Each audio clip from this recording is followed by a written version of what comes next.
All right, welcome to the FeedBak Podcast, everybody. My name is Back. Thank you for tuning in. This is episode 299.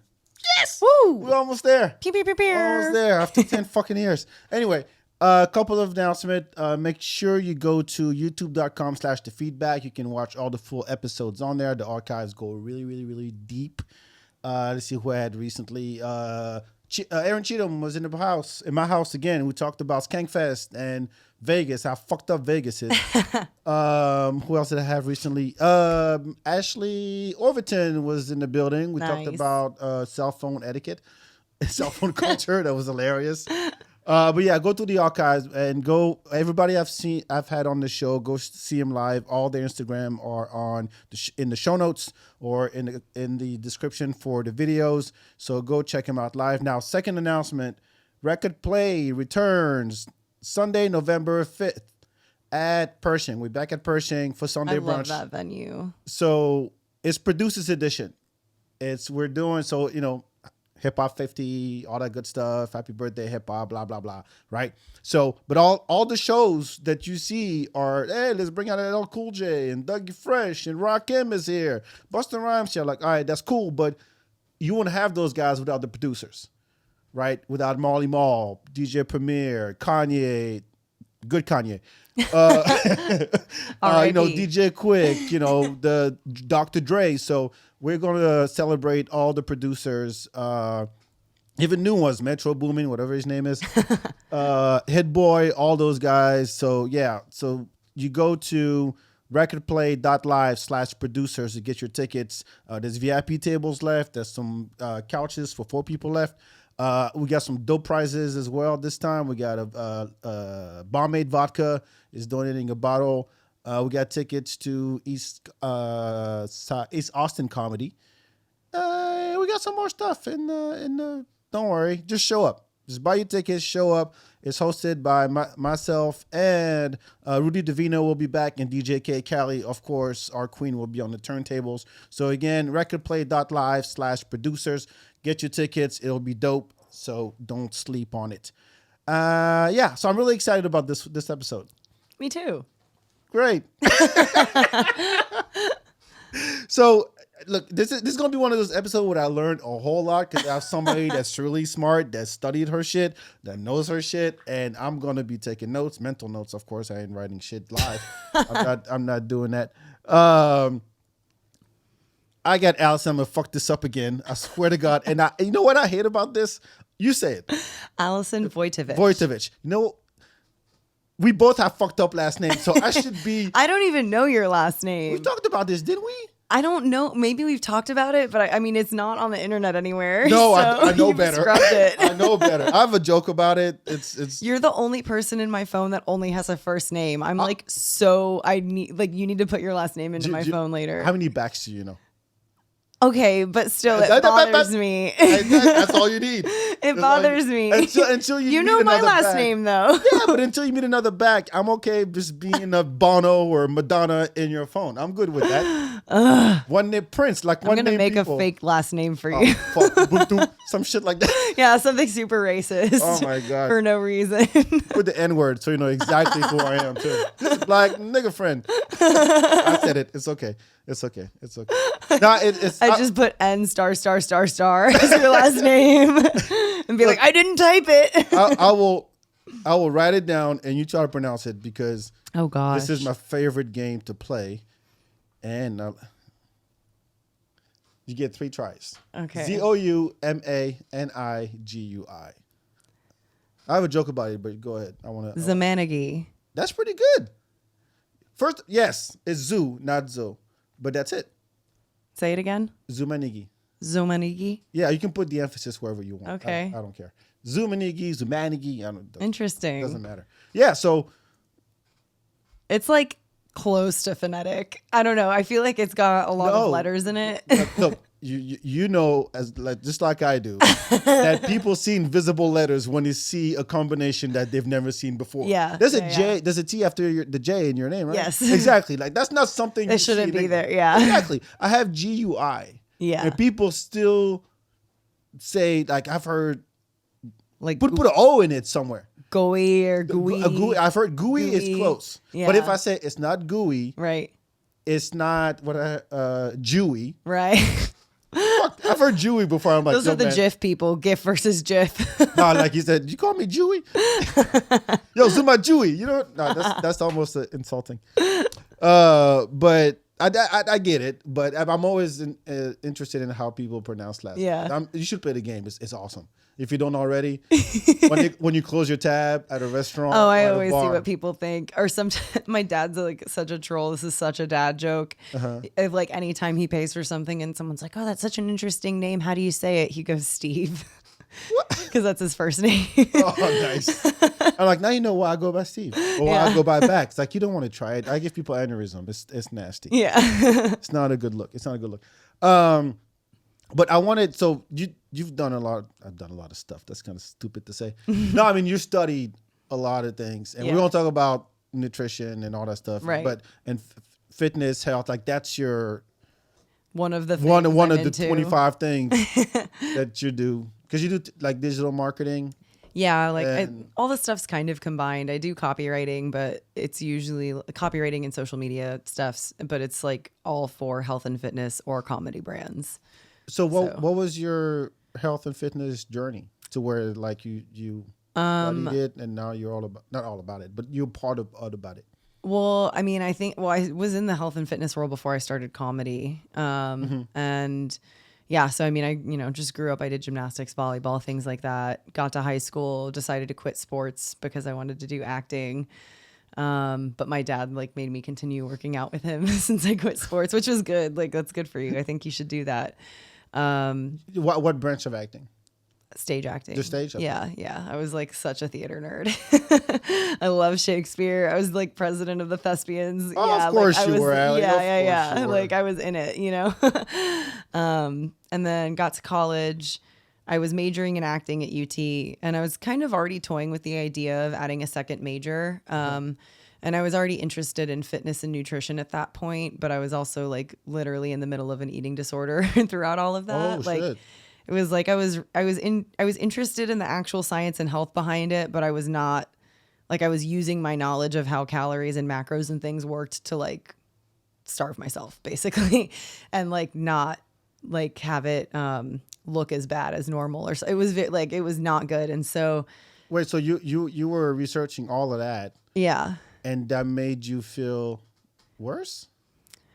I mean, I had like issues going from high school into college, like with just confidence and stuff. Okay. And so it was like always that thing where I just basically like, I worked out a bunch and then I just ate whatever I wanted. And like, I was just still self-conscious about how I looked. It's just like typical teen girl shit. Like I didn't look bad. I look back at pictures of me and my friends and I'm like, we all look fine. I don't know why we were all so self-conscious, you know? Pressure. Yeah. So, we were all like worried about something. It's crazy. But so I just didn't have a good relationship like with food when I got to college, which sounds dumb. I hate to call it a relationship, but yeah, I thought I was being healthy, but I was severely under eating and I got super skinny.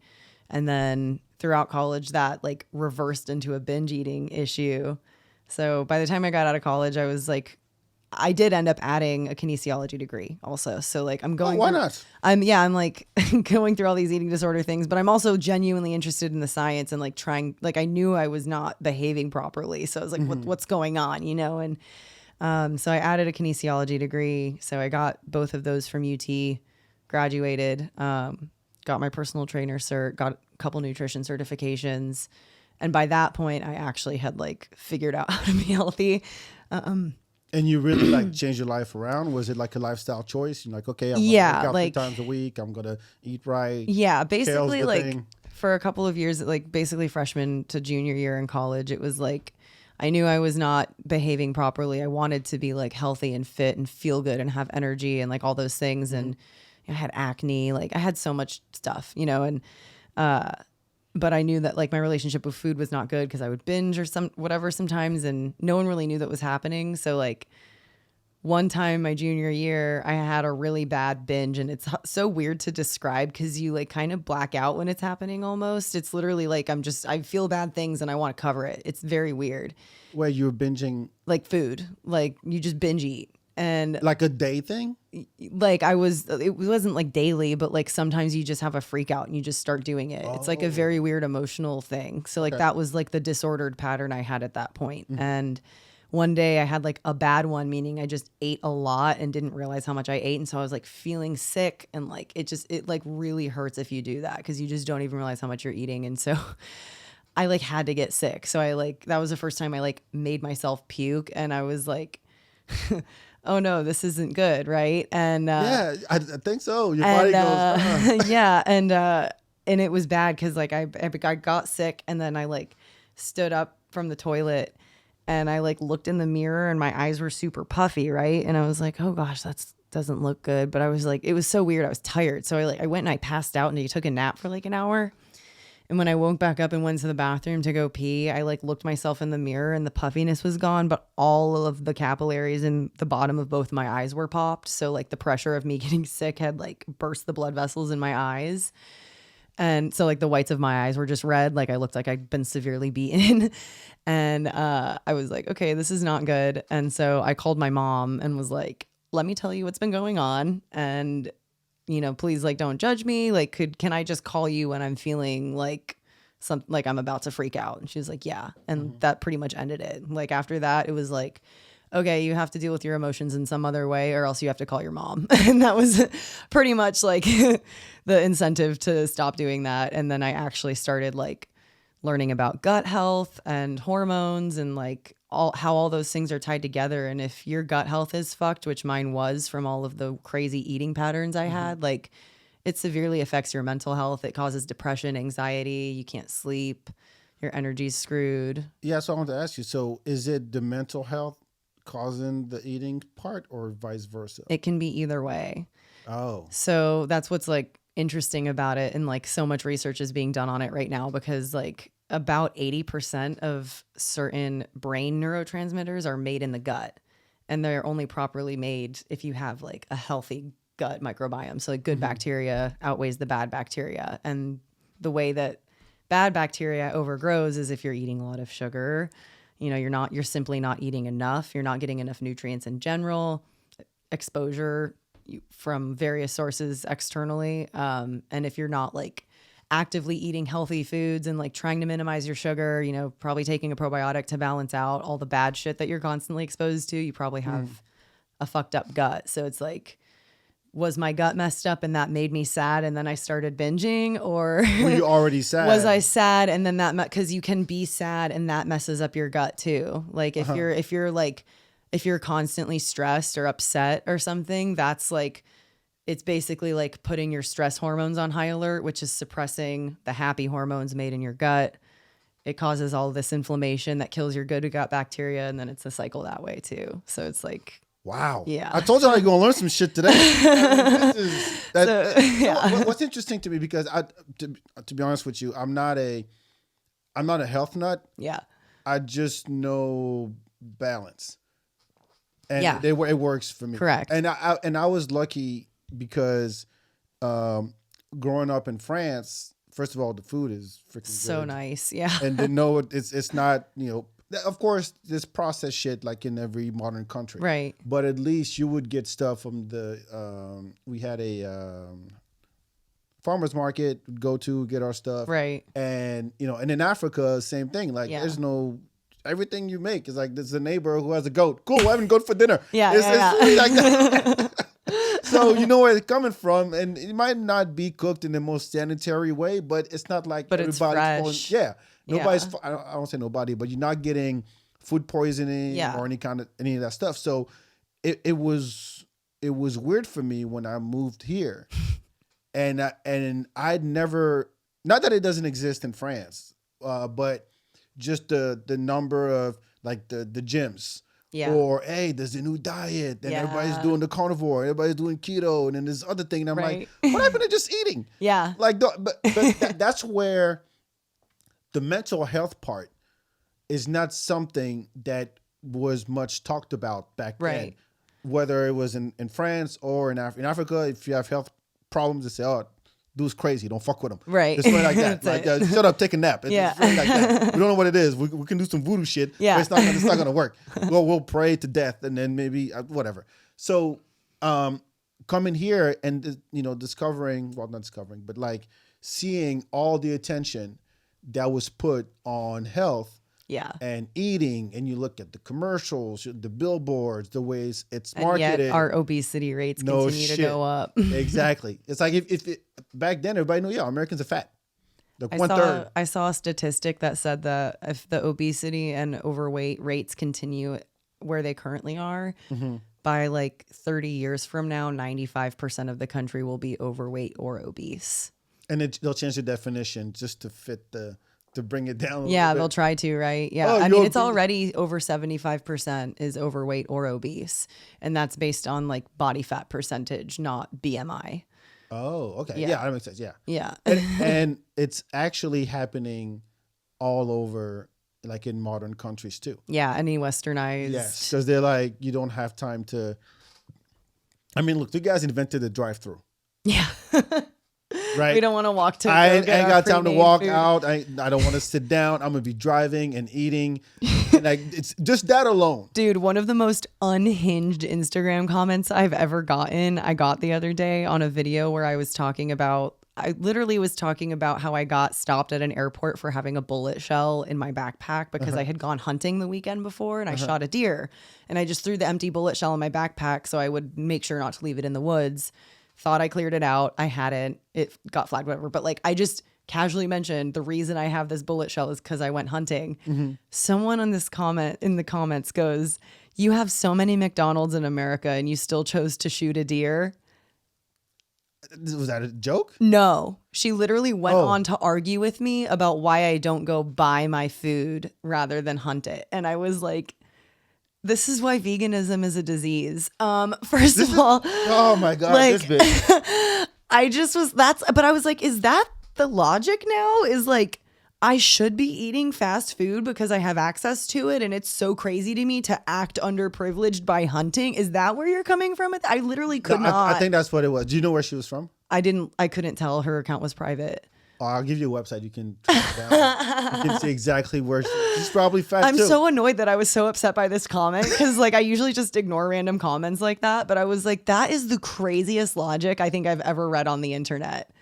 And I've had people with like burgers on their Instagram feed tell me to kill myself for hunting. And I'm like, but you eat meat. What are you? But why do you give a fuck? I mean, it's down to that. It's like, what is it about your miserable life? I mean, you know what? I've said this on this podcast before, and I maintain it. I'm going to email Elon Musk and fucking that other dude, Zuckerberg, and say, yo, before you post a comment, there should be a pop-up that says, "Are you sure you want to post this?" Because half the time, not half the time, 98% of the time, you're like, is this really a good idea? Like, do they really care? When you see a celebrity post something, right? And there's hundreds and hundreds of comments. Yeah. And sometimes they hope that the celebrity is going to see it. Dude, they act as if they act as if they're having a conversation with a celebrity. Like that Frankie Muniz video I posted, so many people have tagged his Instagram account and I'll click on anyone who tags him and see it. They have like 100 followers. I'm like do you think he's looking at your tag, dude? Exactly. I'm sorry. Like that's funny this to me. This is the level of entitlement that we're working with here. This is like, no, I follow him. And like it's almost like follow just means like, if they were in person, I would follow them around. Right, like they would let me say hi to them. Yes. Yeah. If I see them, because a lot of times, and it's the same thing with comedians. Right. Because everybody wants to be funny. Everybody is trying to get the wittiest tweet or X, whatever the fuck it's called now. X. I think they should have kept all the Twitter verbiage and just changed it to X. No, they should have changed it to X, but it's still tweets, retweet, Look, all those. I still see headlines of articles that said, "Oh, this and this happened," and Twitter's not having it. Nobody's going, "It's X." Yeah. I bet you someone said that actually. Yeah, probably. They want to. How dare you? So it's the level of entitlement. Yeah. That you're like, I get you trying to be funny part. But if it turns into a tirade and a back and forth, you're not being funny. You're trying to make a point and make it about you. Correct. Where I don't even fucking know you. Have you ever have you met someone that you were like a fan of in person? Like someone like, I'm just thinking of, you said comedians. Mm-hmm. But so many comedians have big podcasts now too. So you spend hours listening to them and their friends talk and you feel like you're in that conversation. Yep. So have you met someone that you listen to a lot of that from them in person? Yeah, many. So like a lot of people can't handle that. Because they can't separate the fact that they don't know who you are. Exactly. You think you know who they are based on the hours of their podcast you've listened to. And it is kind of a mind fuck because you're familiar with their voice. And their lives and whatever. Right. But you have to just be like a normal they don't know who you are. And like you can even say I'm a fan. So like to them, they're like, okay, you probably know some stuff about me. And it's not weird. They know what they say on their own podcast. But it's like you can't be just bringing up random shit from episodes that they, like that's such a weird conversation starter. Just act as if you don't know this person because you really don't. Exactly. You've just been consuming their content. And I've said this before many times. I've been lucky to be around professional comedians, and we never talk about comedy. It's like, hey, what's up? How you doing? Talk about other things, and that makes you interesting and memorable too. Yeah. So next time you see them, they're like, hey, what's up? Hey, what's up? And then that's it. Yeah. Let's keep it moving. But yeah, the level of entitlement when people just, fuck. So going back to the fitness thing. Oh yeah, you asked me how I got into that. Basically, long story short, after all of the college shit, I did I had to do some internships to finish my kinesiology degree. Uh-huh. Got a job at a gym because of that, yada, yada. Did the trainer and nutritionist thing for a bit, but wanted to do comedy. And the up until 2 a.m., wake up at 5 a.m. lifestyle is not fun. But you did it? I did it for a little bit, but I pretty much very quickly switched to doing marketing stuff for health companies because I could make my own schedule, do it from anywhere, all that stuff. So, do you remember your first time on stage? Well, you're doing the acting part. So you're already like comfortable. Yeah. I mean, I started stand up because I wanted to get better at connecting with the audience when I was acting because I was so scared to look at them. And I was cast in this thing called Shitface Shakespeare. That sounds familiar. Yeah. It was in Austin for several years. Was it in Spider House at North Door? Yes. Yeah. I remember that. I was in it for 2 years. Oh shit. Okay. Yeah. It was so fun. So like we would do we would do all 5 acts of a Shakespeare play, but we would cut them to just like bare bones storyline, basically like trim all the fat. So it was about an hour long to tell the whole story. And then we would get one actor legitimately drunk. Like whoever the drunk was for the night would start drinking 4 hours before the show. All right, let's prep. We could drink whatever we wanted. And so, it was a ton of fun. It was a different show every time because a different actor / character was the drunk. And it was cool. But my notes when I was the drunk were always act more drunk because I would be genuinely plastered. And I was just so scared to like improv and go off script. I was scared I wasn't going to be funny. I was scared of the audience. And so they were like, you have to do something about this. And I hated the idea of taking improv. So I was like, stand up seems cool. I'll creep at some open mics. And I know Sam Castillo from college. Oh, cool. And he had just started stand up and I like ran into him downtown one day and he was like, oh yeah, I think you'd love it. You should check it out.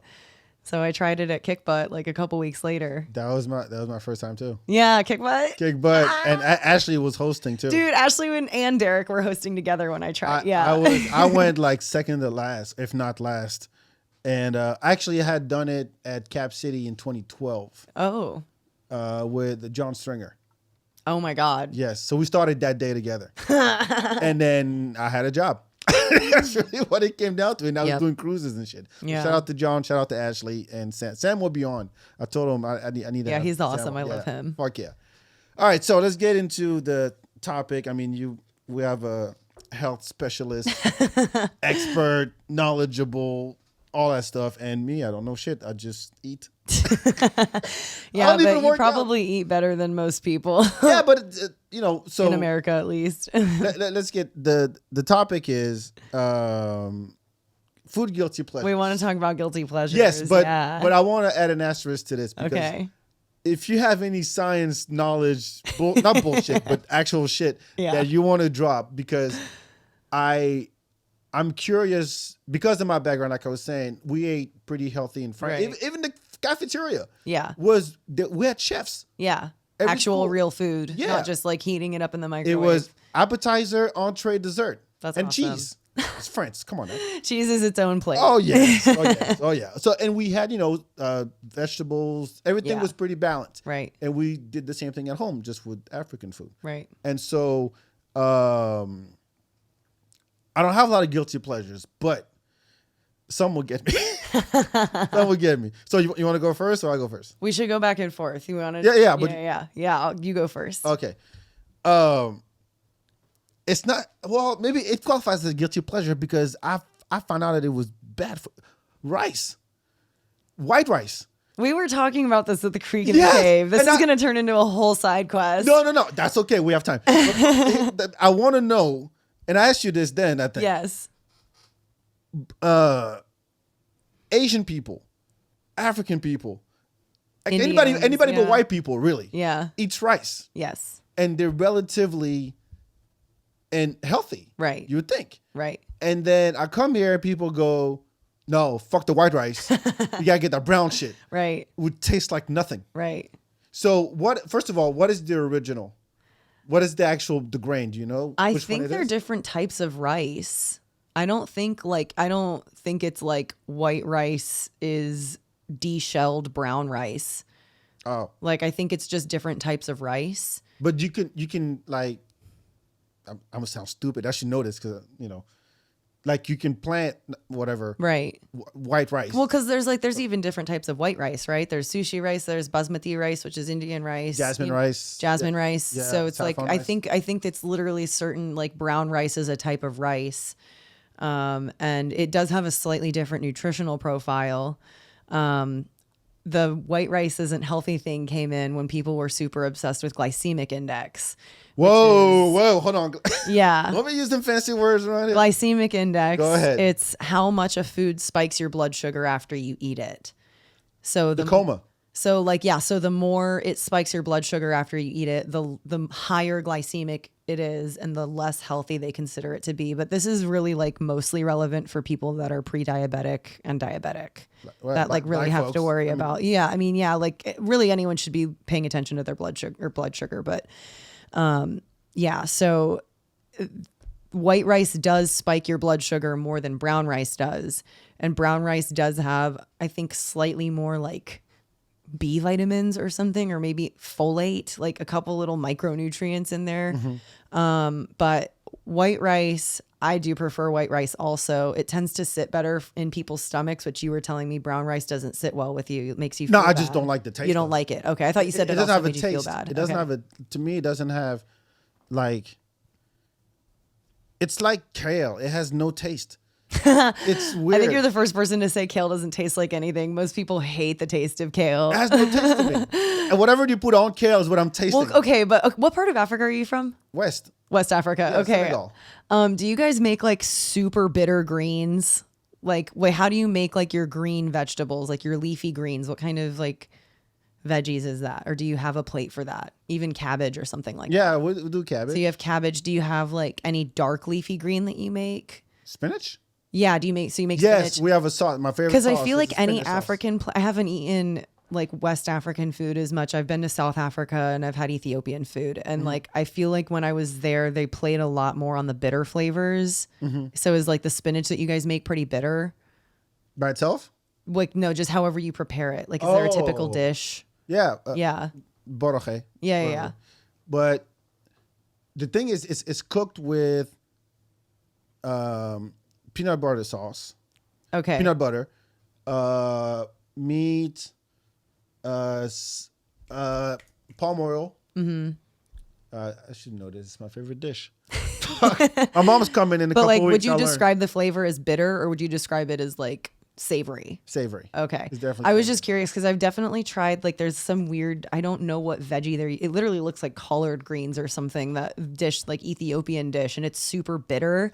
And I always describe kale as being bitter, but I was like, it's nowhere near as bitter as that African dish that I've Oh. tried. So I was like, maybe you literally just think kale doesn't taste like anything because you're used to much more bitter food. Like, No, I mean, I like taste. Is Yeah. that bad? no, I literally, I will fry my kale on the stove in butter when add a shit ton of salt. Right. So you're having It's butter and so salt. good. Yes. Yes. It's so good. It's butter and salt. That's Yeah. all you're eating. Yeah. Brown rice is the same to me. Okay. So getting back to the rice thing. Like I mentioned, there's a couple of like small, micronutrients in brown rice that white rice doesn't have. White rice has a few that brown rice doesn't have as much of. Go ahead. I want those. And white rice has been shown to actually be much better for your gut bacteria that we were talking about earlier because it has a lot of starches that you can't digest. So it feeds the gut bacteria that you want to be fed. It basically contains these things called prebiotic fibers, which are fiber that you can't digest. So literally the good gut bacteria gets to eat them for you.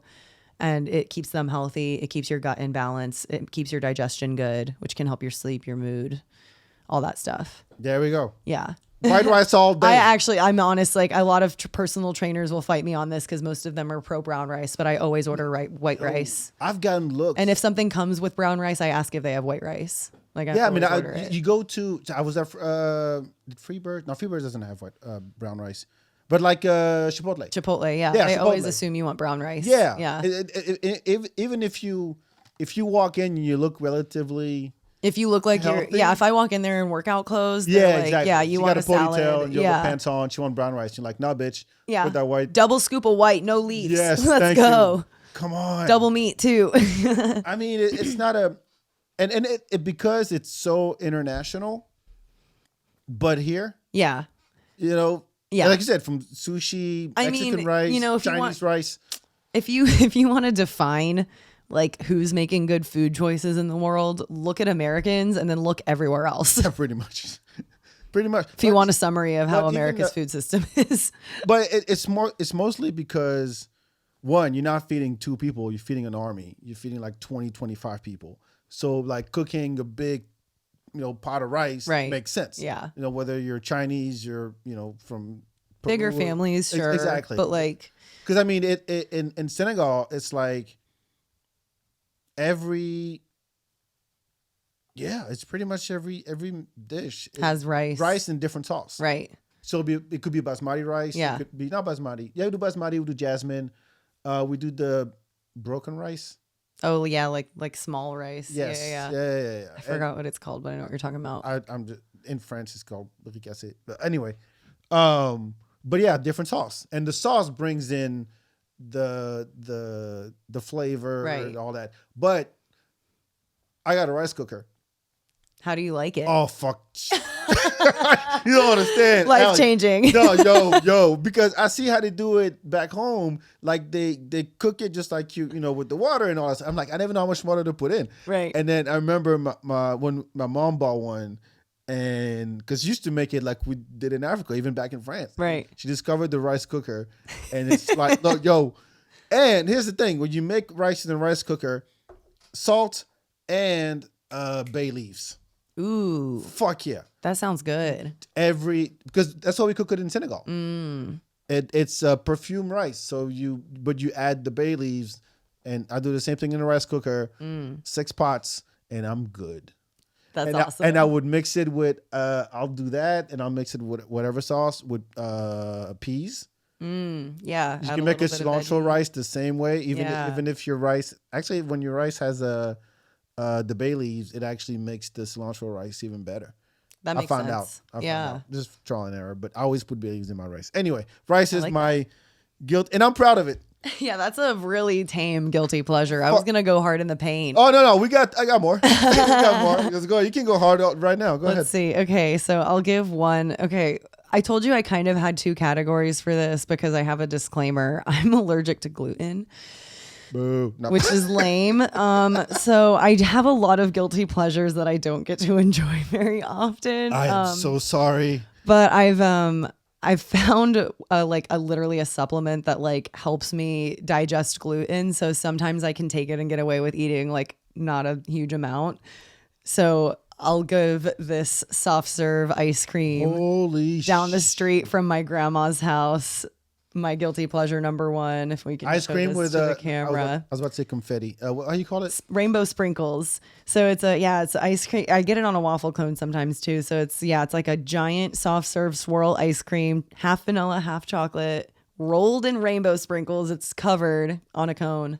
Can you have it here? Or this is in New York.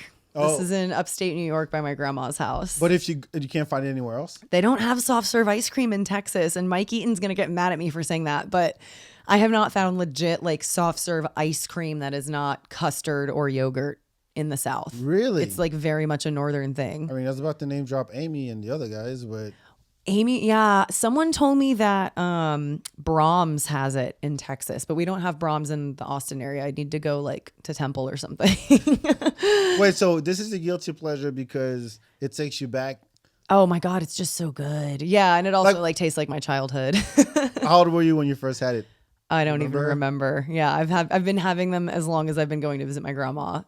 Yeah. Man, ice cream. Well, it was gonna be no. I have a thing for ice cream, but it's not my second or third. But okay. The thing about ice cream is that, like you know it's bad for you. Yeah, I mean, there's no getting around it, but it's it's all sugar. Like you know that, and yet you're like, yeah. Once in a while, I'll take the crash. You know what I mean? Yo, I mean, do you like gelato?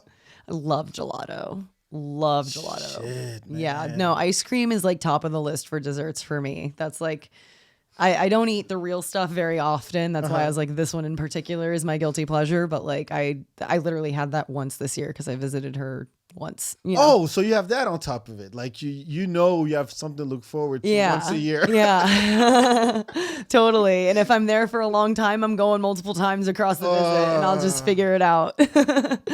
Yeah, I mean, I love me some ice cream, but I there's something. The ice cream. I don't know what ice cream they serve in restaurants. They don't tell you what brand it is. That's what I mean. Like in New York, it's like dairy farm to store type shit. Like they make fresh ice cream. That's how I like this.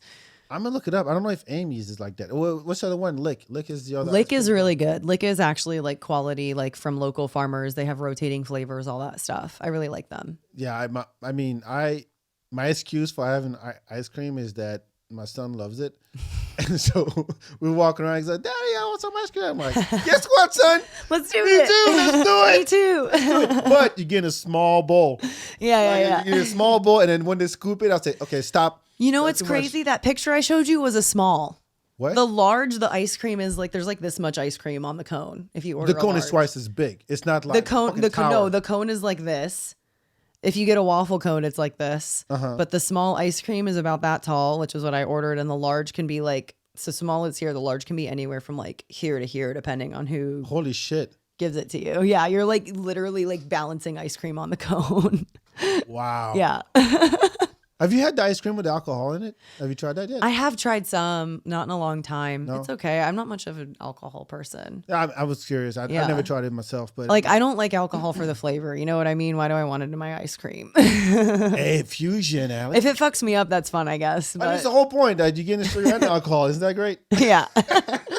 Yeah, all the flavor, none of the fun. Ew. Can you imagine someone's enjoying this whiskey? That's crazy. It's like, how'd you get drunk? Vanilla, bitch. That's what happened.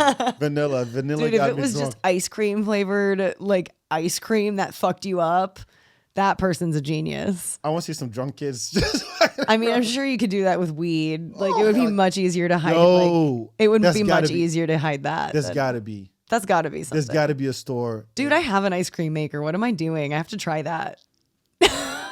Can I be a guinea pig? I'll let you know how. Yeah, I'll let you Whoa. know. Hell yeah! There's probably a whole industry we don't know about. Oh my god! Or we can weed start cream one. or some shit. You guys saw it here first. I have a trademark. Don't take it. Hell yeah! Weed cream all day. Weed cream. That sounds dirty. That sounds gross for some reason. I don't know why it would be gross. I don't I think the word cream is just gross. I don't know. Yeah, if there's not ice in front of it, cream is just... Anything else with cream. Weed serve? Yeah. Weed serve. I'm trying over here. I'm trying. We'll figure it out. We'll have to smoke some and then come up with names. But I get 10% if you get this thing off the ground. FeedBak Podcast. All right. I'll get you an affiliate link. My next one,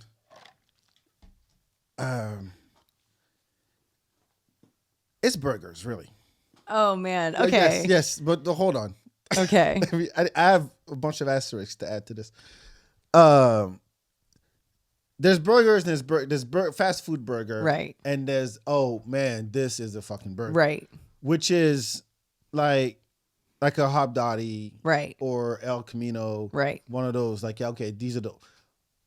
But Whataburger was just. Okay. You gotta understand, in France, we didn't have all the variety of burgers the Texas you guys shit, have. yeah. We didn't have the tapestry of burgers. You have to know the range. No, look. When I came here, so we only had, growing up, we only had McDonald's in France and Burger King and Quick. Quick is like a Belgian McDonald's. Okay. It's the same thing. Right. It's actually better. Okay. But anyway, that's all we had growing up. Right. And in 1994, I want to say, all the Burger Kings shut down. And they all closed. Yeah. So only had two options from that. And I come here, and they go, wait, there's Wendy's. And there's, what's the one with the ball head? Jack in the Box. Jack in the Box. Jack in the Box. And then I find out it's In-N-Out. In-N-Out. P. Terry's in Austin. Yes. And then, yeah. and I'm like, this is too much. This is way too much. I was pissed off when I had my first Wendy's because I'm like, the bun is round, but the patty's square. Yeah, why'd they do this? Yes, because every time I would get it, it would slide Yeah. on top because they wrap it. That's So- gross. So I'm like, okay, Yeah. fuck those guys. Yeah. And then I had a Whataburger. Right. And I was like, yo, this is where it's at. Forget In-N-Out. Forget this other one. P. Terry's. No. The one McDonald's. from New York. From New York. Yeah. Shake Shack. Shake Shack. Yes. Shake Shack, See, all there's of those. too many. Five Guys. I had Five Guys this past I weekend with heard my it's son. good. I've never tried it. Yo. Look. It got to a point where I had to discipline myself to one burger a month. Oh, geez. One burger a month. I know it's drastic. I'm going to be honest. I don't even have that kind of discipline, but I don't eat the buns. So. How long do you think that lasted? About 5 months. I was proud of myself. That's pretty good But streak. it's not like I was having 10. It's not like that. But when we used to have late night food options in Austin. There's and they're only all fast food now. Exactly. Yeah. I mean, it would go to Magnolia, 24 Diner, Star Seeds. Sap's Thai food. It's in South Austin though, but they're open. They're open until 3 a.m. There you go. So we had a lot of those. Now it's Whataburger, P. Terry's. Yeah, it's even Kirby Lane used to be open 24. Thank that was like you. my go-to for a healthy option. Thank you. You know. So it's 3 a.m. Look, I've driven. You've driven for stuff. I highly recommend Sap's, dude. It's so good. I was driving back from downtown, and I'm like, I want Whataburger. I don't get cravings. But that night, I'm getting Whataburger. I went to the one on South First. The line was around the block. Dude, yeah. I went to the one on North Lamar. Same thing. Because it's the only Anderson thing Lane, open. same thing. And then there was one next down the street from my house. And same thing. I'm like, fuck it. At least I'm close. Yeah. I'm just gonna wait this out. Yeah, I'm gonna watch an episode of something. And then, but yeah, this my P. Terry's is always a shit show like that too, and sometimes they really fuck up everyone's order when it's crazy, and I'm just like, how do you guys do this? And like, that's the only fast food I'll eat is because it's like at least kind of like okay quality, and I can easily get a burger with a lettuce wrap. Yeah, They'll do sauce. bunless. Their sauce is good. It is crack, dude. I am so obsessed with thank their you. sauce. Dude, no, it's crack with a CK. That shit is so addictive. I literally order extras of it and I dip my fries in it. Like, and it's probably literally just mostly mayonnaise, but it's so good. What's the I don't even like regular mayonnaise, but whatever the fuck they did to that mayonnaise, it's so good. Yo, you had Top Notch?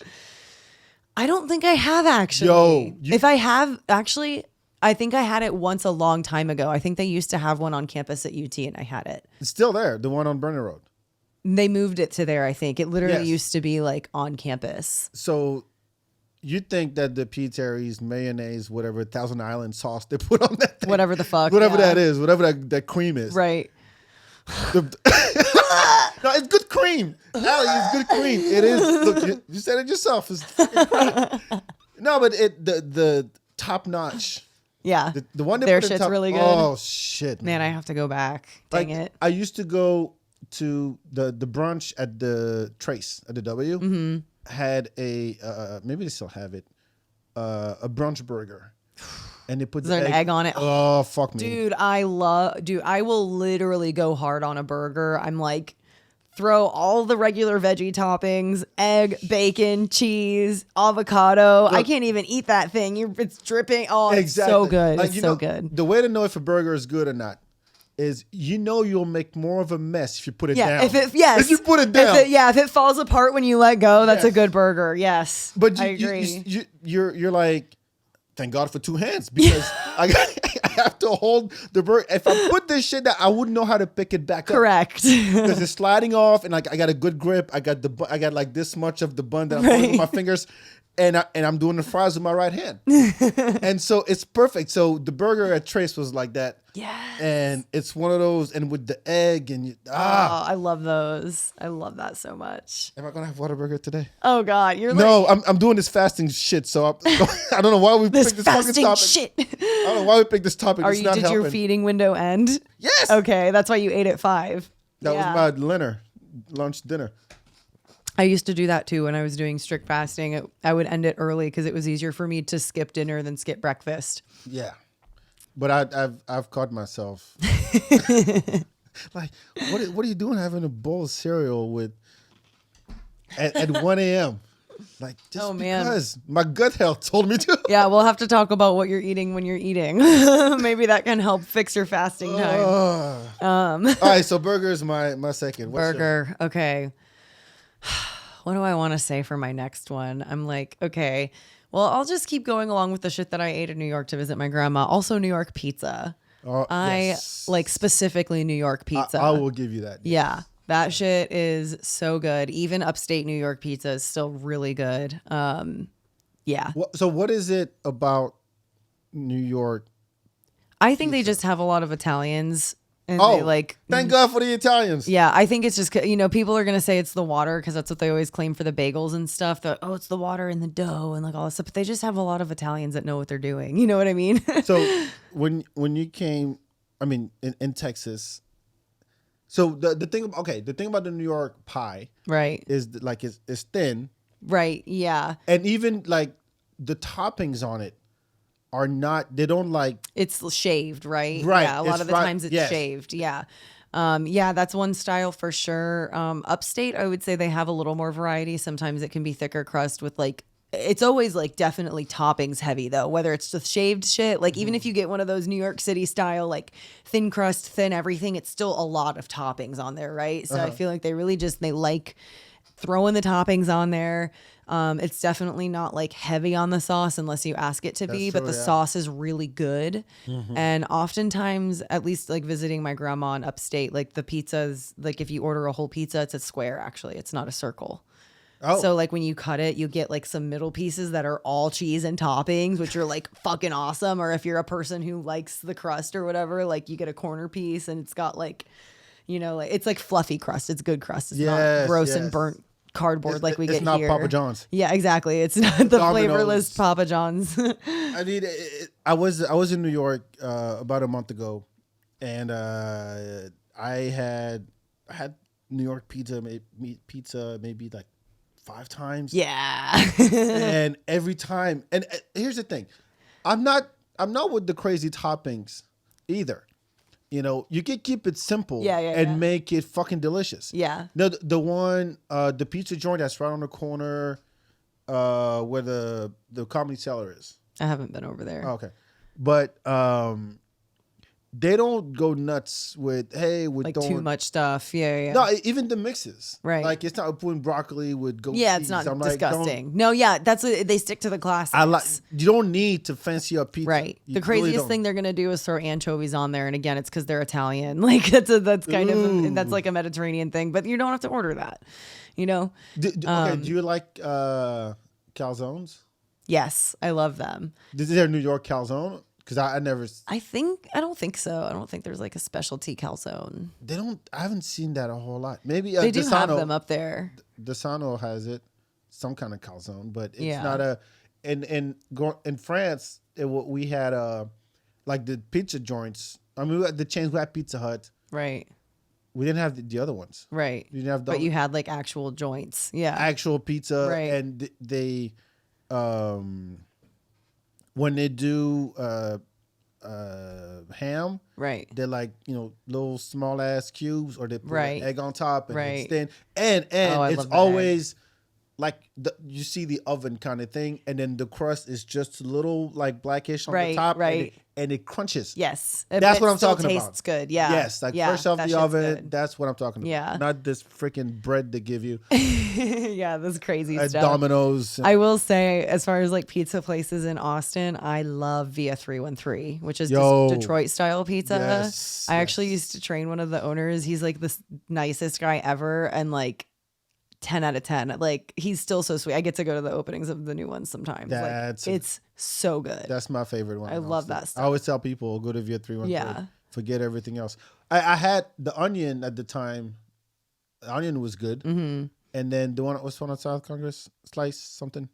Oh, home slice. Home slice. Yeah, that's a classic. Yeah, that home one's slice. pretty close. I would call that like Jersey style almost, where it's very close to New York style because it's got the shaved sausages and stuff too. Like, I don't know. I feel like Jersey style is like more of the like, what was it?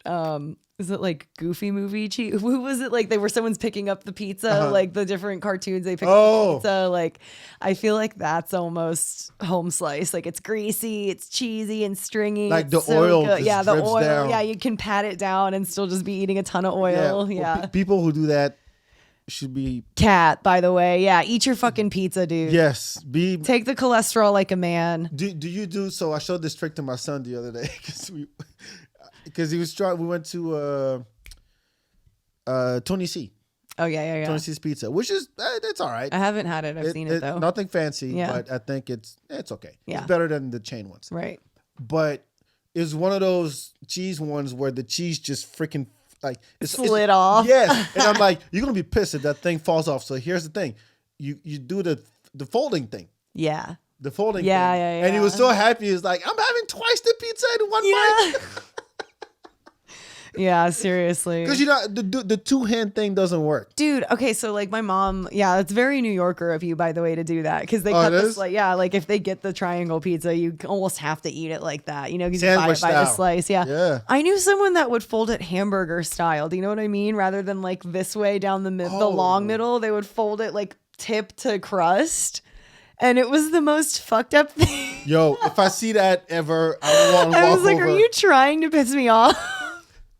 If somebody, hear me out, if somebody starts rolling the thing, rolling the pizza all the way and make it a fucking burrito, I swear to God. They're like, what is a pizza roll? That's what I'm doing. It's the same thing. No, I mean, there's got to be. We have to have order in society, and this just cannot be tolerated. No, you can't. Like You that. can't. That's a rule. There's a famous rant that Jon Stewart had on Daily Show days when he talked about Chicago pizza versus New York pizza. I didn't see this rant. And he just went off and went, and I'm not going to do it justice. You have to Google that. But he goes, it's talking about Chicago pizza. He goes, Right. this tomato soup bowl that Right. you guys like this, because there was a video going around of Mitt Romney or fucking Chris Christie or someone, yeah. It was eating a New York pizza with fork and knife, and John just fucking lost it. Yeah. It was like, how sacrilege, dude. Like, Yeah. you should be hung right now. Right. It was like on that level, and he broke. Oh, it's so good. Yeah. But yeah, there's That's some Chicago shit to eat your New York pizza with a fork and knife. That's very I've had Chicago Chicago- behavior. I mean- it's delicious. Deep dish pizza is delicious, but I will agree it's kind of like a tomato soup sometimes. Give me a spoon, please. Yeah. Give me a ladle. I can't eat this. I have to drink this. Yeah. And then I'll eat the bread to clean up my plate. Yeah, I literally need more crust for all of this sauce, please. Do you have noodles? No, but yeah, so pizza, it would be, and I don't have a discipline thing like I do with burgers. Right. So you can enjoy it once in a while. And then Yeah, it's cool, but yeah. it's easy, and again, I just blame my son every time it happens. Dad, can we have pizza? No, last weekend I actually suggested it. I said, "Hey, you want pizza for dinner?" Like, yeah, it's Friday. Why not? So we did. Screw it. I blame it on him. All my guilty pleasures I'm going to blame on him. Yeah, of course. All right, your turn. Oh my gosh! Wait, I said pizza. Oh, you said pizza. Yeah. Oh, I'm was sorry. pizza yours too? I feel like Yeah, it was kind of. yes, That's funny. yes, Okay, dang it. It's on there. No, it's fine. It's fine. Dang. Let me see. Well, if you said pizza, let me. Okay. However you cook a potato. So baked, fries. You just want any potato you love. Yo, chips will fuck me up. Yeah, you could just eat eat a whole family pack. Yeah. No, I mean it's one of those. Because here's the thing, there's a stale potato in any form sucks. So even like if you get the bag of chips and you put the clamps so they don't go it still weird. gets stale. Yeah. Like those, so you're like, no, I have to eat this. So you now. finish the whole thing. I got 3 days. Right. I can't just. It's like when you Do buy. you mindlessly eat them? You just like you'll be enjoy eating them and then be like, oh fuck, I finished the bag. No, I have to. So I'll do work. Yes. Yeah. So I'll be like, I'll make myself a sandwich. Right. And growing up, it was always just like you have a taco with the chips. Right. You know, you're like, if I'm having a sandwich, I have chips. I gotta have some kind of chips. Yeah. And so I literally put my sandwich on the table and I put a bag of chips in front of me. Right. To where it's not like okay, I'm going to put a certain amount of chips right. on the plate. They're just in front. And this is all I'm having. I'm putting it back in. That's literally in what the I was thing. going to say to you. I have to do that or else I will also mindlessly eat too many chips. And if you want a science fact, throw it in there as to why that happens. It's super easy to overeat junk food because you don't feel full until you've hit the nutrient needs that your body needs. Oh, like so you don't okay. You don't feel full after like a certain number of calories consumed. So like eating 1,000 calories of ice cream, which is about a pint of ice cream, like it doesn't fill you up like eating 1,000 calories of steak, because 1,000 calories of steak would literally be like over a pound of steak, Right. which would be so much fucking steak, right? So it's like, it's because you can sit there and eat all these chips because yeah, it's a lot of calories, but the nutrients that you're craving are not being met. So you can continue to be hungry even after you finish a whole bag of them. You don't feel like there's no difference from one chip to the next. Right. When you have the steak, you're like, okay, but when I've you had add the enough. sandwich, it's okay. Like it fills Right. you up more because you have meat and cheese and whatever else in there. No, but you have to mix them one bite. Yeah, two for chips. sure. Yeah. One bite. Palate cleansers. Exactly. And then if this sold, and first of all, if you're eating regular Lay's You're and not the kettle, kind of lame. yes. Let's just Be put it out original. there. Come on. And it's the Spice same. it up. Add some barbecue. No! Barbecue chips. No, You're already eating chips. No. Hey, don't get it twisted. This is not, That's fair. You are right. Plain potato chips are much healthier than any. Yeah, get the what's the one with the lighthouse on it? I forget the pack. Oh, I know what you're talking The about. The kettle one. Colorado ones, right? Is it Colorado something or Denver or something? I don't know. I'll show you the bag when we get out. Yeah, yeah. But I feel like it's like that. you don't need 25 Spices that might have MSG and sugar in them. You know the what's the one, the onion and cream? No, onion. Oh, and, a sour cream and onion. yes, Right. Like that's not it. Yeah, I mean, look, like no one actually looks at nutrition or ingredient labels, which is absolutely insane to me because you're eating these things. You asking people to read, or you guys? Yeah, right. Well, yeah, you guys need to pass first grade first. I'm sorry to tell you, but yeah, like it's so crazy. If you look at an ingredients label and you're seeing stuff like yellow 40, what plant does that come from? You know what I mean? Like it doesn't. It's literally a dye from a lab. Like maybe don't eat that. I will say, like, because I'm someone who looks at ingredient labels so much, like honestly, like even the HEB brand flavored potato chips, like barbecue, like salt and vinegar, maybe not so much sour cream and onion, but like ones where it's like salt and vinegar, barbecue is actually just a breakdown of certain spices. You look at the ingredients label, it's not that bad. All right. Yeah, I mean, it's, they use like vegetable oil and stuff, which I would prefer they didn't, but like, in terms of like gross additives or preservatives, they're actually pretty clean. Yeah, but don't go with Pringles. Yeah, I wouldn't go Pringles. Once you The pop it, longer don't the stop. ingredients list, the worse it probably is. I'm sorry for you. if it Yeah. doesn't say just chips on the bag. Yeah, if it doesn't just say like potatoes, salt, like basic stuff like that, it's probably pretty gross. Vegetable oil, whatever. Canola oil. So I had a baked potato too this weekend. Yeah, my son is making me do I don't think potatoes are bad for you either. I mean, if you're eating it's again though, like there's a difference there, right? Like it's kind of interesting how you could eat a full potato's worth of chips out of a bag, but you're so much more full after eating a baked potato. Right. I don't know the science behind that necessarily, but well, partially because you're going to be putting other stuff. You're going to be putting probably butter, and I don't know what else you top your baked potato with, but a lot of people will put cheese, chives, maybe bacon bits, whatever, things like that. So it makes it a little more filling, but also like the starch content in a baked potato is much higher than in chips, and it has to do with the preparation of it. But what's the equivalent? Like one baked potato equals I don't know how many bags of chips. That'd be interesting. I think it probably depends on the size. I know, right? It's kind of like, well, if you look at the calorie content of a bag of chips, I would guess like one of those personal packs, just knowing this is going to annoy so many people. I think like a big baked potato just plain potato is like 120 calories or something like that. Okay. And then like, just one of those personal packs of like Lay's chips is around 120 to 140. But that's also accounting for the oil and stuff in it. So I'm guessing like a personal pack of chips is maybe like a small potato.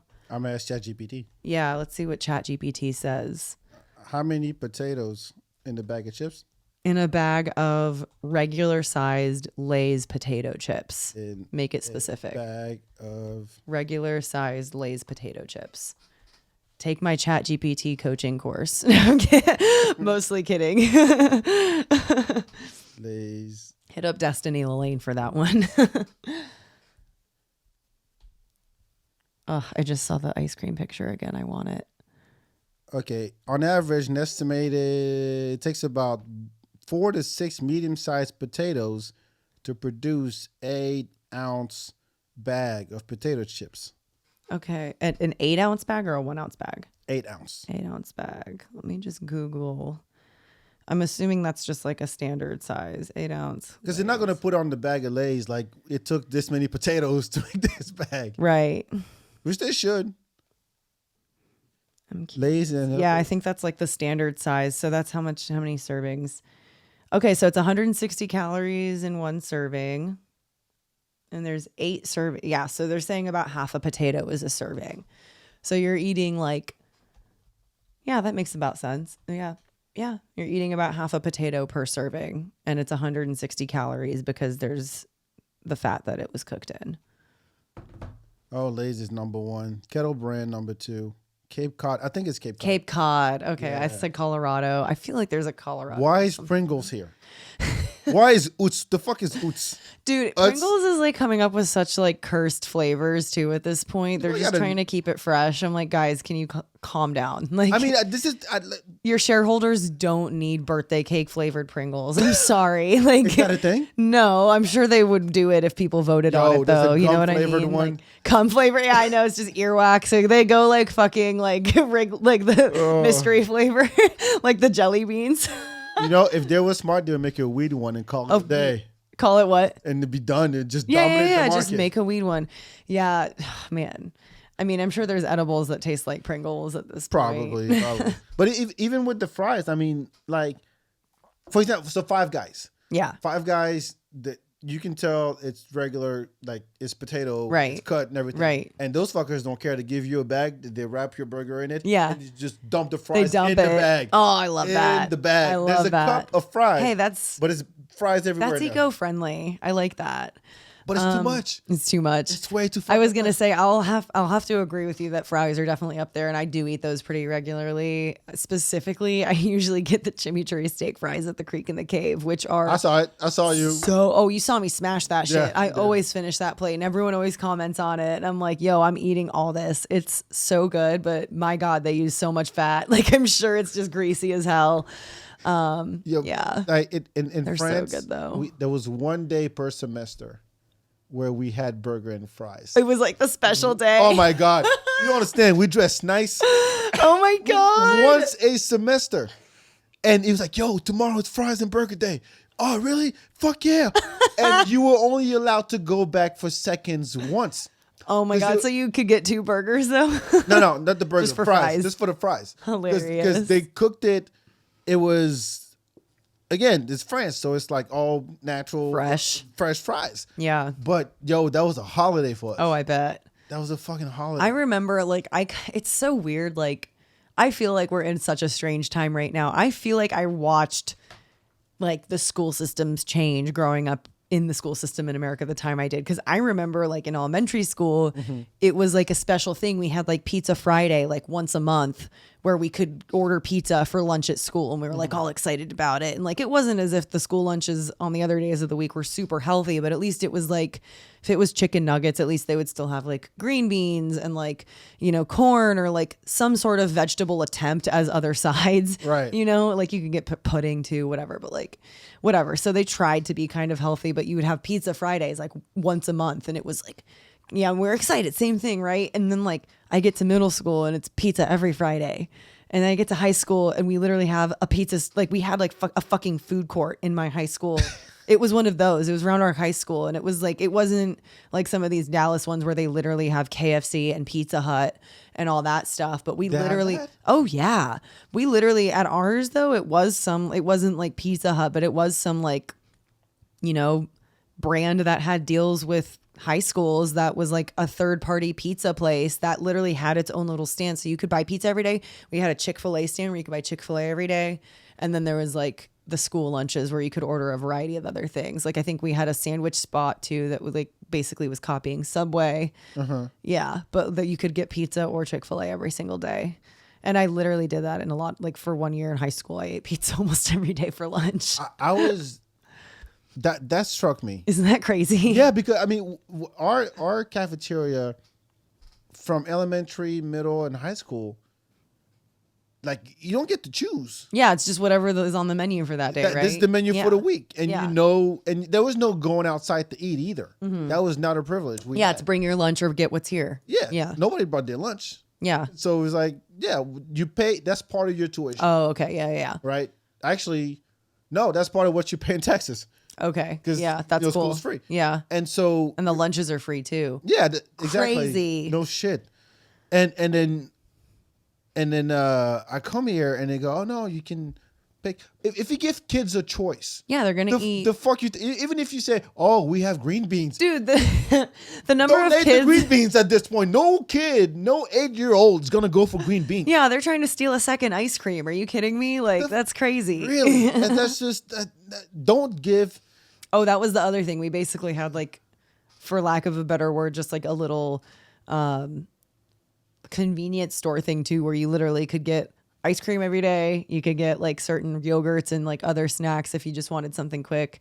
When I was a senior, they opened a little coffee shop right down the hall from the cafeteria where you could get baked goods and fucking Frappuccino knockoffs. Yeah. Wow. Yeah, that thing was always busy. I mean, I remember It's at UT, crazy. It was the Wendy's that was in the Union. There's still a Wendy's in the Union. Are you That kidding bitch me? is always popping, dude. Yo. The squirrels are deformed at this point. The fat-ass squirrels. the biology students study the squirrels. They were fat when you were at school. By the time I was in school, they had 3 eyes and teeth that went like this. God Like, no shit. It was crazy. I mean, don't give. I mean, now I'm scared because, like, I know my son goes to a public school, Yeah. and his mom's like, "Yeah, he's just gonna buy his own food." I'm Right. like, "Fuck no, he's not. Well, how old is he? He's 5." Okay, so the elementary schools I feel like are still more like this is our menu for the week type situation, but I don't know what that is. You know? Exactly. Yeah. Exactly. And I don't trust him to make the Yeah. right calls either. Yeah. He's a 5-year-old boy. Right. And he's growing and he's like, yo, pizza all day. Come on. Shit. But I don't care for the. I said, Mom and Dad make me eat all the vegetables. And Right. he likes vegetables. Right. He does. I'm lucky that he likes. Yeah, well, I mean, it does depend on what you're feeding them at home. I have plenty of friends that don't keep junk food in the house. I mean, they're not like depriving their kid, but like they don't just keep candy and like bullshit in the house, and the kid eats whatever the parents eat, and the kids actually actively don't like a lot of sweets now because of that. Yeah, I mean, You know? he had a birthday party last weekend, and the drinks, there was Coke, Sprite, Yeah. iced tea, and water. Mm-hmm. And I think he's only had Coke twice. Yeah. And he doesn't drink soda. Yeah. It's like water, lemonade. Yeah. Those are apple juice if they have Yeah. it. But no, what's it called? like sodas and stuff. Yeah. Yeah, the friend that I'm thinking about, he said his son went to a birthday party and they like were handing out cake and stuff, and his son was probably 5 at the time, and they handed him a slice of cake, and he said that he like took a bite and was like, I want a banana. Like he literally spat it out. He was like, that was my kid Saturday. Like this is too much. That was my kid Saturday. Yeah. Like, you want cake? No, I don't want no cake. Yeah. We'll go have barbecue afterwards. Right? I'm not that. I mean, you didn't even realize it, but your kid is probably like super, like got a really good gut health already. And like, that means like, he's, it's going to help him. Oh, I'm taking him to Africa in December. He's going to have a shot. Is that going to be his first time? Yeah. That's awesome. And he loves rice. Thank God. 'Cause otherwise it would have sucked so bad. Yeah. He's like, come eat. No, I ain't eating that. Have you met anyone that doesn't like rice? It doesn't really have much of a flavor. Like it just tastes like whatever you add to it. Yeah, but the same way. Well, we don't eat white rice by itself. Correct. So I feel like maybe people wouldn't like. Maybe they just wouldn't like rice if they didn't like the texture for some reason. I've never met anyone that's like, I fucking hate rice. If you don't like rice, email back. I have a rice cooker. I'd love to know. What's it like? No, but rice, like the rice you put in the microwave, or oven, whatever. Yeah. Like that rice, that has nothing. Like the rice, if you order white rice at a restaurant with nothing on it, it's like that doesn't have a taste. That's what I'm saying. Yeah. So he'll be fine. I'm really excited. He's going. Yes, we're going to eat. Oof. How much of your family is still over there? A lot of it. Like your parents. My parents are there. I got cousins out the ass. I got cousins I don't know. I got all kinds of family. Any new nieces and nephews? Or I found out a year ago. Oh my God! Yeah. So you have like my nieces and my. Not nieces and nephews, but cousins who had kids cousins. So they're cousins kind of too. Yeah. That's awesome. Fuck yeah. Yeah. All right. So what was yours? You just said. I said fries too. I'm trying to think of a last one. I'm like, I do eat pretty healthy. I don't like. Oh, but you can't have bread, so that can't. It makes it so much easier, dude. Like it's really crazy. Like I mean, and at this point, like most candies and stuff, I'm just like, it's the same as your son. It's like, oh, so you can't have cake either. I can't have cake, like, or like even just like super sugary, like gummy candies I can have, or like chocolates I can have. I eat chocolate sometimes, but it's usually like quality chocolate. That's like, Yeah, I'm not a chocolate anything. I guess maybe like something that's not super healthy is I do really like street tacos. And again, I'm putting that in the I consider it like still okay, but like again, the cooking oil could be better. So, but like as far as like fast food options go, street tacos are still pretty good. You know what I mean? On corn tortillas. No, not for me. But you don't like food. That. Yeah, no. And Mexican corn tortilla. They do fall apart. You got a double tortilla. Nobody told me that. Or you can double tortilla. Okay, here's the trick. You can double tortilla if you're like making them at home. You're not used to handling, and I'm speaking from experience. I'm not used to like handling them at home necessarily. So it's like I do make tacos at home a lot, but like for whatever reason, the store-bought ones just fucking fall apart. So you double tortilla at home, and it's a good taco place if they don't have to double it and it stays together. Because I have had corn tortillas that stay together with one. I've never. Does Rosita's doubles it. I feel like El Tacorrido, which is like literally right next door to Rosita's on Riverside, I think they only have to single it with a corn tortilla. It can be done. I'm sure. It just never happened. I don't know what the fuck they're doing, and maybe they're lying to me and they're using something else, but I don't know. I've never gotten sick after eating one of those. So, all right. So you've had street tacos where? I mean, I try them any place that they're supposed to be good. I've tried a lot of the good places in Austin. I've had some good spots in San Antonio. Aaron Suarez, the comedian, took me and Colton Dowling down to Laredo to do a show one time, and he took us to his favorite taco spot. Oh my God. Border tacos. Border tacos. Highly recommend. Okay. So good. And then I've actually been to Mexico. If you go to Mexico, it's like, right there, they cook it in front of you. Yeah. Oh. Yeah. I'm going to have to try that. Because I don't. They're not all spicy. Like some of them, the meat is like fairly like just standard flavoring. And then like the spiciness comes in from adding the salsa. So you can just leave the salsa off. I like me some one taco. One taco is good. I haven't had that. Yeah. All right. I'll have to look at it. And maybe it's Tex-Mex. I could be wrong. It could be. But I like Tex-Mex too. I'm not anti-Tex-Mex. I just said I was, and I just and now you're lying to recommending myself. a Tex-Mex place. Yeah, one taco is legit. I'll say that. I say that, and their chips are warm too. I'll appreciate that a lot. That's a good touch. Yes. Yes. I had free birds today. That's why Chewy's is good too, is they always keep, like, if you're eating in the restaurant, their chips are always warm. Oh, and they know what they're doing too, because they feed you chips all until dinner. Yeah. Until your chimichanga shows up, you're like, God damn, I can't finish I gotta this take now. this to go. Yeah. No, never take Mexican food to go. Can't do it. Wait, so what does gluten do? Does it do the same thing for everybody? It doesn't. So I've never been like diagnosed with celiac disease, which is like the definition of celiac disease is that all of the what's it called? Philia, I think is what they're called. They're these little hairs that line your entire small intestine, and that's what helps your body break down the food and absorb the nutrients. And if you have celiac disease, all of those have basically been knocked off by gluten. And it's basically just your small intestine can't handle them. The gluten comes through, fucks them up. You don't have those anymore. So you literally, it's harder for you to absorb nutrients because gluten has destroyed your small intestine on the inside. A gluten insensitivity is like patches of those hairs are missing, but like you still have some, but the gluten still fucks you up. And basically once those hairs are missing, like it causes leaky gut also. So like things can literally go out of the small intestine where they're not supposed to, and like into the bloodstream and like just into your body, and cause inflammation. And so gluten is just a large molecule that a lot of people's guts can't handle. And when I eat it, go ahead. When I eat it, sometimes it's a little different depending on like how much or where I got it from. But the last time I intentionally just had a plate of like homemade pasta and was like, fuck it, let's try it, I lost my voice for a week and everyone thought I had COVID. Like it's like allergy. It's like allergy and flu symptoms. I get like sick. My ex-girlfriend, she was like that too. Yeah.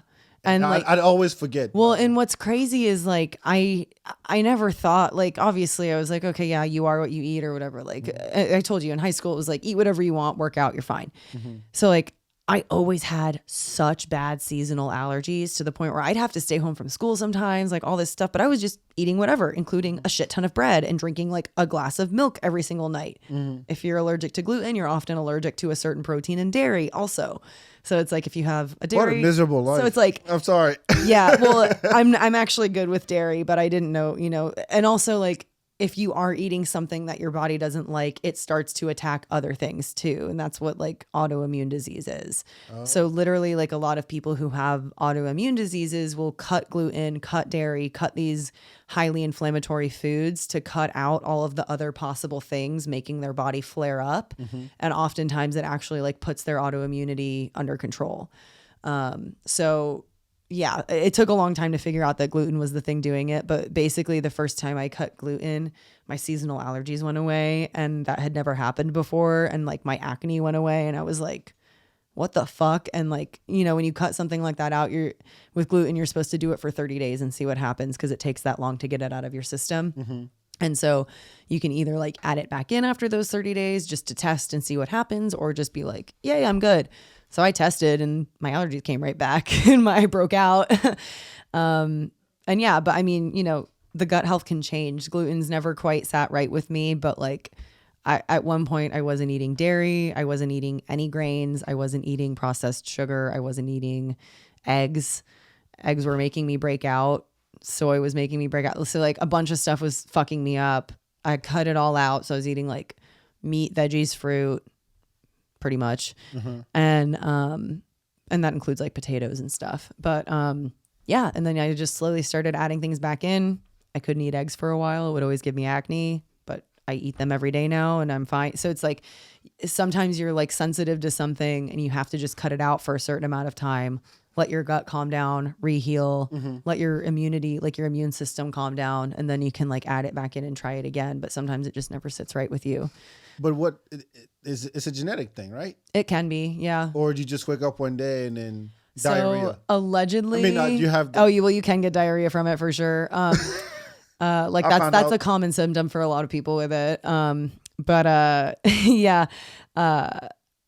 What's interesting is it is genetic. There is like literally like a gene that you can look for that like I actually got a warning on mine that I'm predisposed to celiac disease, like on my 23andMe. That's a new one that they're testing for. Wait, that's not a country? Huh? I thought 23andMe was all... 23andMe gives you, your ancestry, but you can also ask it for health reports, and it scans your entire genome. So your entire genetic report is in 23andMe. You can print it out and like give it to someone who understands how to read all of that, and they can tell you like I thought what all of your predispositions are. Yeah, so it gives you like dozens of health reports on like what you're at risk for. See, that'd be more interesting than 0.5%. Yeah. Nigeria. Correct. I really like that part of it. Okay, I didn't know that. That's dope. Okay. Yeah. Now I have a reason to do it, because before I was like, I'm African. Yeah, I know. I know where I'm from. Thanks. Right, yeah. But yeah, so I really like it for that. But but what I found interesting, someone told me this, if you have, is it celiac? Oh no. Okay, there's another genetic mutation that can really fuck people up too. It's called the MTHFR gene. Sorry to throw all that out. They call it the motherfucker gene, MTHFR gene, motherfucker gene. They call it that because if you have this mutation, your body can't absorb certain vitamins correctly, and it can cause all sorts of issues. And a lot of people in America have it. And they figured out that all these people have it because having that genetic mutation made you survive the bubonic plague. Whatever, like your family, like your ancestors way back when. So like whatever the fuck this mutation was, like you can't absorb certain vitamins correctly unless they're in a certain form, but it's the reason why your ancestors survived the plague. So well, kudos. I mean, so sometimes it's like, I have celiac, but like maybe that was a genetic thing for something else. You never know. But I find stuff like that super fascinating. I'd never heard of gluten allergy, like dairy, right, until I came here. Right. It's a much bigger issue here too. And I mean, a lot of people that are experts in that will tell you it's because the way we process and distribute our food has changed.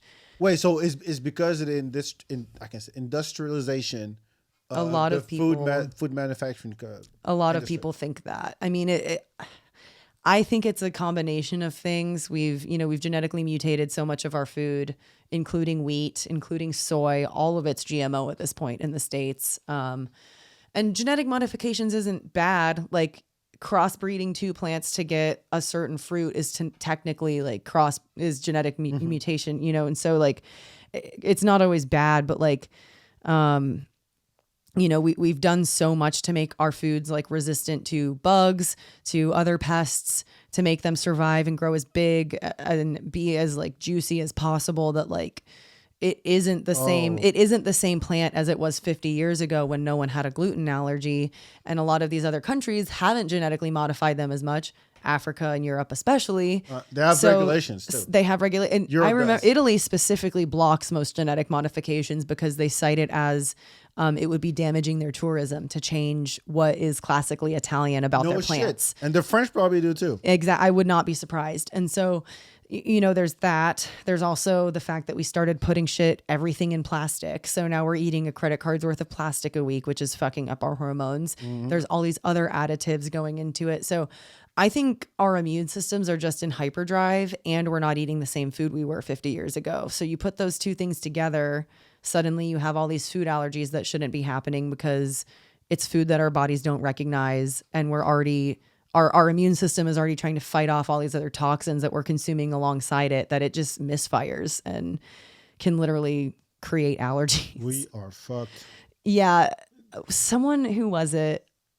One of the scientists I really like listening to basically called America a toxic soup for the kids. Oh, it wasn't a scientist. I literally think it was your neighbor could tell you I literally think it was the Robert F. Kennedy episode on Joe Rogan. Oh. But he's right. No, he is. It is a toxic soup. Rogan wanted to hammer him on vaccine stuff, which is what he's like getting, railed in the media for. But like he actually knows a lot about all of the other environmental things going on, causing our health to decline in America. And it's a toxic soup. No, it is. But yeah. I think if you put the food industry and the health industry in terms of insurance, how much it costs to get any kind of treatment for anything, you look at me like I'm about to fucking go ham. Dude, no, it is nuts. Yeah. It is nuts. So for people outside who are like, yo, we don't even have the resources. Right. We don't have the infrastructure. We don't even have the science for the most part. Right. But we're actually doing better than the guys who have it all. Yeah. Who have too much of it. And it's so sad. Like, I mean, you've clearly traveled a bunch. You've lived in various parts of the world. I've traveled quite a bit. It's so sad for me to see, like, when I go to a place, especially a country that people will call third world, and I like see these people who are like relatively healthy looking. They look much happier than most Americans. You know, they're living this very balanced life of, yes, I work, but I come home and I spend time with my kids and family and friends too. And I don't have to worry about work once I've left for the day. And like, yeah, I'm not rich, but it's great. You know, look, I'm right by the water, or look, I live on this mountain, or whatever the fuck. And all they want is to like be more American. Like they literally like they get excited when they get to go have fast food, or they like want to ask you about what the latest shit in America is, or like, and I just want to grab them and be like, don't eat it. Don't let it come here. Don't do that shit. Like you guys are so much happier. Like, sure, I'm sure like you would love to have more money. Let's figure out ways to help with that. But like, don't change your lifestyle because you guys are a lot healthier than us. You know what I mean? You want to know a crazy fact? What? The most visited restaurant in France? McDonald's? Yes. Yes. That's probably true in a lot of countries. It is. I mean, even as a kid, Yeah. when my dad worked at IBM, and there was a McDonald's like across the street from his office. Yeah. And when he would come home with McDonald's, it was a party. Yeah, it was a treat. Yeah. Like you could legit, and I've done it, taking a girl on a date to McDonald's. Yeah, well, that was but that's the thing. another thing though. Like, it's so weird that like Americans, it's like we know fast food is bad for us, and we also like let the restaurants go to shit. Have you seen like McDonald's used to be an actually nice place? Yes, it was fast food, but it wasn't like you're scared to get stabbed or robbed in there in most locations. Now it's like scary, or it's just gross if it's not scary, and then it's like you go to a McDonald's in any other part of the world and it is a lot nicer, especially like, again, third world countries have some of the nicest McDonald's. Like India, dude, that shit is lit. I went to McDonald's in India. It's like fresh stuff from the guy down like wherever the hell, and like they have unique menu items based on the population. So like where I was in India is highly vegetarian. They didn't even have beef burgers there. It was only chicken and cheese options, and like whatever that, you know, like they're very respectful, like, and the building is well kept. The people were wearing suits almost. Like it was so crazy. I was like, got fucked up in here. yeah, I was like, this is so crazy. I can just walk into McDonald's at midnight and everyone's like, hello, ma'am, how are you? Like, this is wild. There's a McDonald's. The most famous McDonald's is the one on Champs-Elysees in Paris. In Paris? Yes. That one is like, it's always packed. I've taken friends there. I'm like, Dude, some of the European McDonald's are fucking crazy because it's like, they serve beer. yeah, I feel like one of the craziest ones I ever saw was in London somewhere, and it was just like one of the ones that they had newly made like automated order machines. So it was like you walk in and there's just rows of these screens and people fighting over screens, and then you have to go wait for the orders to pop up, and it's like it was chaos. Everyone's drunk. It was like that in Copenhagen too. Crazy. I mean, it's so they feed each other. The food industry. And the health industry. The health, yeah. Don't get me started. It'll be another 2 hours. But but because America's biggest export is its culture. Yeah. Fast Forward 10, 15 years, 10, 20 years from now, and those countries are like, hey, America's the quote unquote model. Right. Right. So whatever they do is going to come to us eventually. Right. So we're going to eat it up. Yeah. And next, you know, the report came out a few months ago that, yeah, obesity is growing in France. And you're like, that's not a thing. We walk. Dude, you know, it's a problem when like homeless obesity is a thing. Like we have most. You can't be on crack and obese. Right? You've seen fat homeless people, right? We have them in Austin. Yeah, like it's a thing. Why this is what I'm talking about. Like when we talk about the calories versus nutrition too, it's super easy for a homeless person to get fast food but they get fat because they're not eating vegetables and they're eating 1,500 calories a meal at McDonald's. I blame that Wendy's on 35 and 60. Dude, it's such a problem. It's also such a problem if you don't want to get mugged. No That's shit. crazy. If you don't want to get mugged, don't go to that Wendy's. Look, 10 years ago, you would dare go You on were that bridge. dead, dude. Oh my God, you would. Even now, I literally, oh my God, so many comedians that come to town are just like, oh, I'm going to walk to Roscoe's from Creek in the Cave. And I'm like, no, you're not. I will order you an Uber. Like, do not walk under that bridge. Get a scooter. You'll go faster. Yeah, It's seriously. ridiculous. At least they can't catch you because they're losing their feet from diabetes. Crazy. All right, so yours was street tacos. My last is the pasta would get me. Pasta. I'm so sorry. It's okay. I'm so sorry. I love pasta You don't too. want any diarrhea. Dude, my mom is not Italian, but she cooks like it. We had so much good pasta growing up. That shit's great. So there's my mom used to make this dish. It was like the macaroni. Yeah. It was her version of mac and cheese. So it's like the elbow macaronis. Yeah. With a layer. You know what gratin is? Or gratin? Yes. Yeah. Okay. Gratin. Okay. Oh, yeah. Nice. Yeah. I can't say gratin. That's so weird. Coming out of my. I've never heard it with the accent. I Au don't think- gratin. Yeah. Potato au gratin. Pomme de terre au gratin. So she put that bechamel sauce. Yep. And then Gruyere cheese. Yep. And oh my God. Dude. I need to learn how to. When she comes, I'm gonna order that. That, oh my God. That was that's our like fucking, twice a month it's potatoes and pasta. in the same right? dish. Is that, what, how did you say it? Au gratin. What is that? That's the cheese layer. The cheese layer.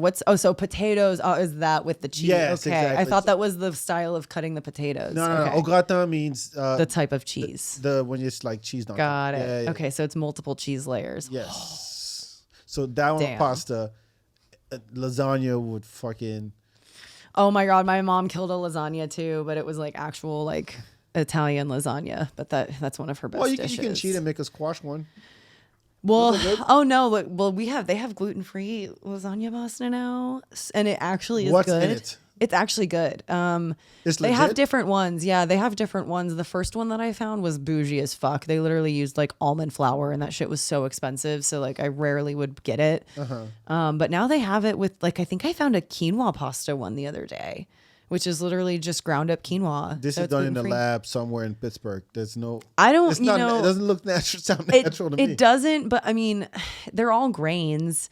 I get that the gluten adds a special stickiness to it, but it's very close to regular pasta, and I'm more than happy to enjoy that because you use the zucchini to replace cheese, not the. I mean, I guess you can Right. use it to replace, but I do like zucchini in that too. It's That's good, But man, a good bowl but of a pasta. regular, yeah.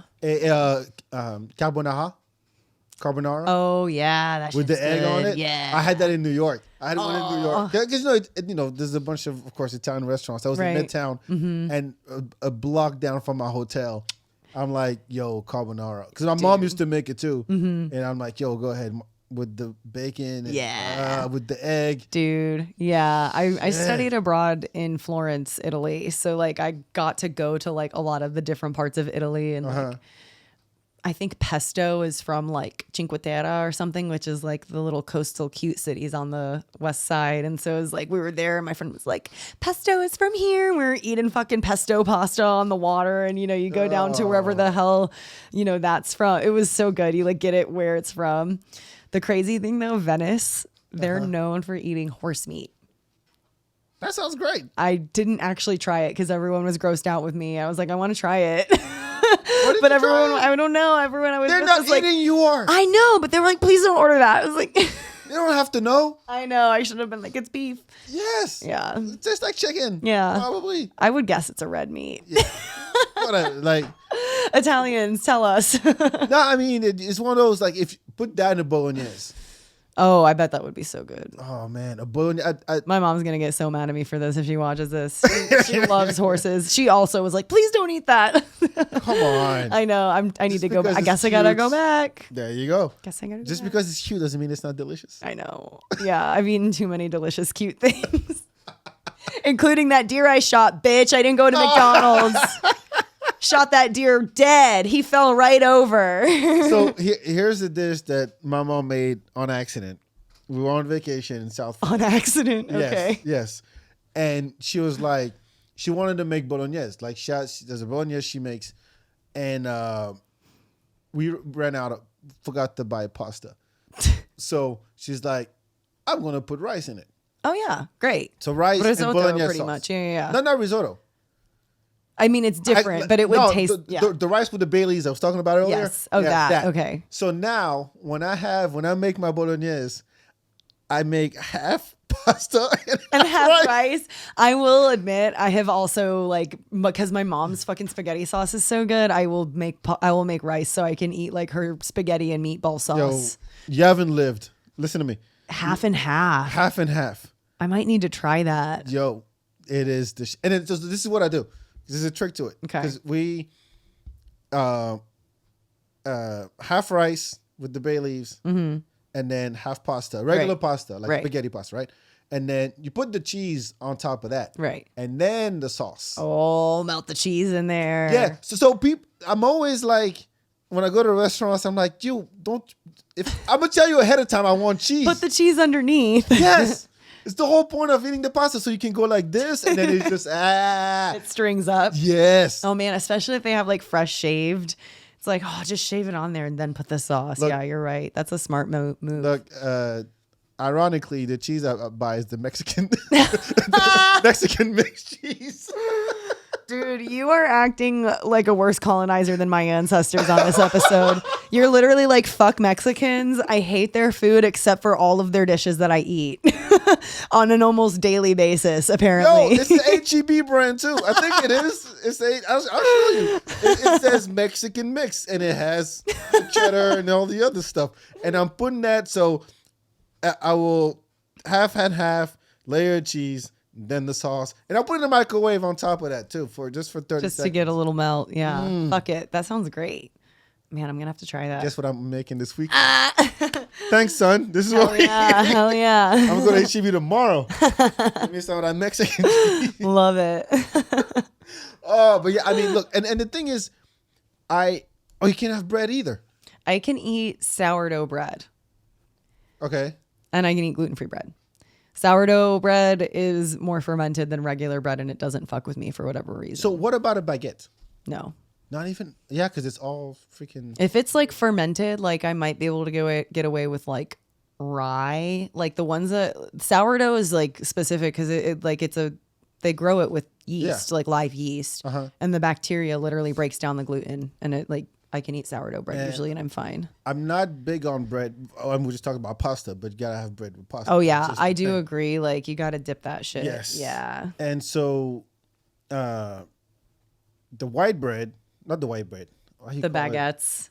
Well, no, the loaf, the one with the white. Just like the Italian loaf. Yeah. Oh. It's so good. But a baguette, a good baguette, can't beat that shit. I don't think I've ever actually had that because I've never been to France. There's a couple bakeries here. Okay. You can have it. Okay. And they're approved by you. Okay. The owner's French. That's all I need to know. Okay.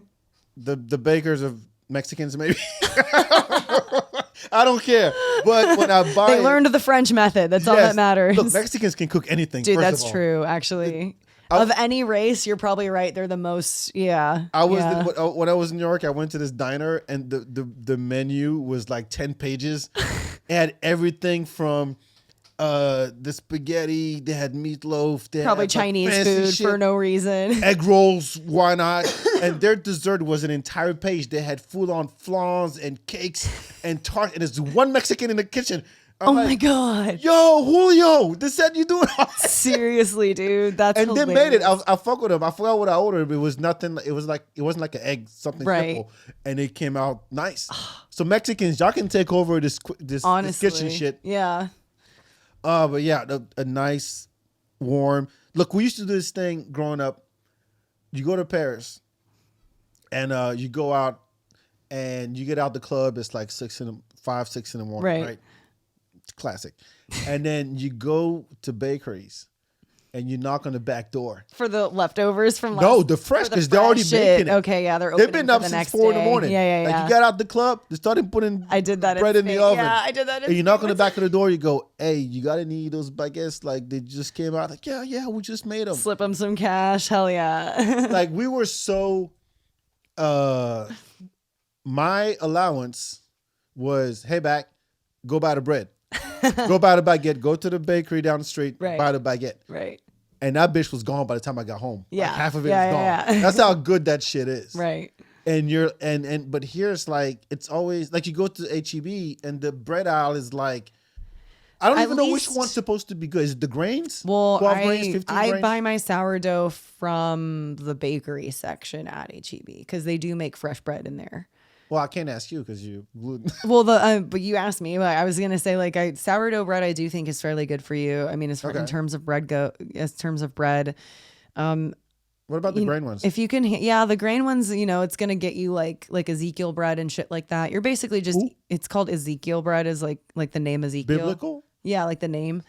That's like a really common one that has like a lot of seeds and different like multi grains and stuff. I mean. Sure. Like you're actually probably consuming more gluten in that case. But yeah, I mean, you're going to get whatever nutrients are in those seeds and those other grains that aren't wheat. So it's like bread is bread in my opinion. Like no. You can't say that to a Frenchman. Well, that kind of bread is. My opinion is that gluten is not necessarily good for anyone. So if you're going to eat bread, like try to keep it less gluten, stick to sourdough or gluten-free. But the problem with gluten-free is it's more processed, so it's like, if gluten doesn't make you feel fucked up, go for like the more grainy ones, pumpernickel even. Mm-hmm. Like I said, rye, like Jewish rye is really good. That one's usually like handmade if you're going to find it. Sourdough, shit like that. Yeah. Or find a French bakery in your city. Or if it's fresh. Like honestly, for me it's like if it's gonna be like a less overall healthy option, like bread in general is not the healthiest thing you can eat. But if you're gonna eat it, like try and get it fresh with less ingredients. Yeah, don't go to Olive Garden for this. Yeah, although those breadsticks, whew. Yeah, God, they know how to do what it. They're doing. Yeah, they're like, we're gonna stuff you up with bread first, and then pasta, right, and then more bread, and then more, and you walk out of there and you have a food coma. Yeah, yep, and then you want to go back the next week for some reason. Exactly, and you have a gluten allergy, so now you got diarrhea for 2 days. Yeah, and then you're fucked. No one, you can't talk, dude. I will. Quick little thing. The last time that that happened, I literally, it was like 2021, I think, and it was right after like Holtzman and Red Band and all of them had really set up all their shit here.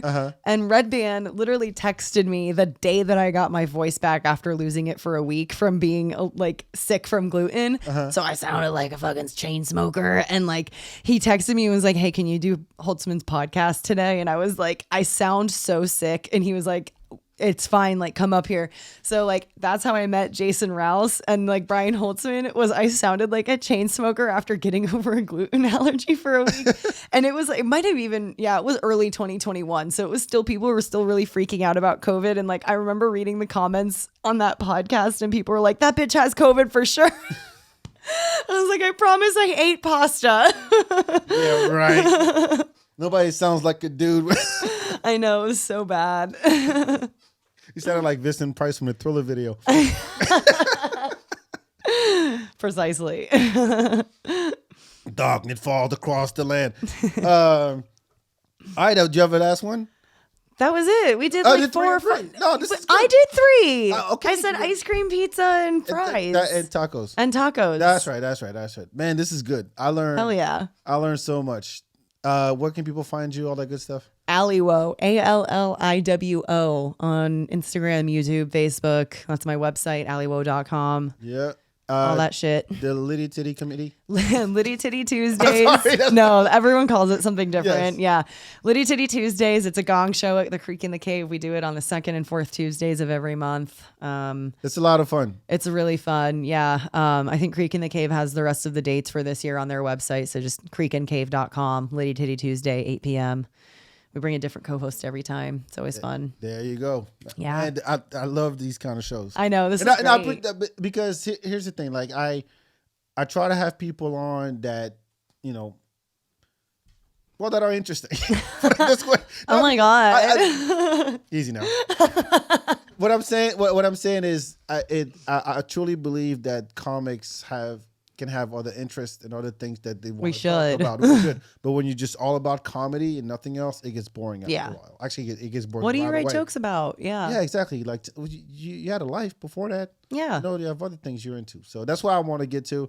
And Alli, I thank you so much for coming through. Oh, nice announcement. Make sure follow the FeedBak BAK everywhere on social media.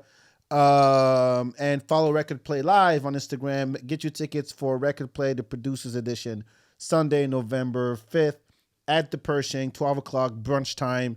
It's the week of Afrotech too. It's like the Black South by Southwest. Oh, nice. I have heard of it actually. It is so black. Afrotech, yes. I so literally black. know. Yeah. It's dope. It's dope. It's their second year. I was going to say, I remember it from last year. Yeah. So a lot of black people around, huh? Well, my roommate's a DJ and she was like hitting up her like DJ friends, and a lot of them were black. And they were like, what are y'all up to this weekend? And everyone was at Afrotech. And we were like, what the fuck is this? There were so many people in town. It's a takeover. This is what happens. Austin is 7% black, and it turns to 20%. Yeah. When Afrotech is here. So a lot of Afro beats and all that good stuff. That's cool. So yeah, get your tickets. Record Play Live. The FeedBak. Alli, thank you so much for coming through. Thank it was you a lot so of fun. much. I learned so much. We'll talk to you next time. Ciao, ciao. Nice.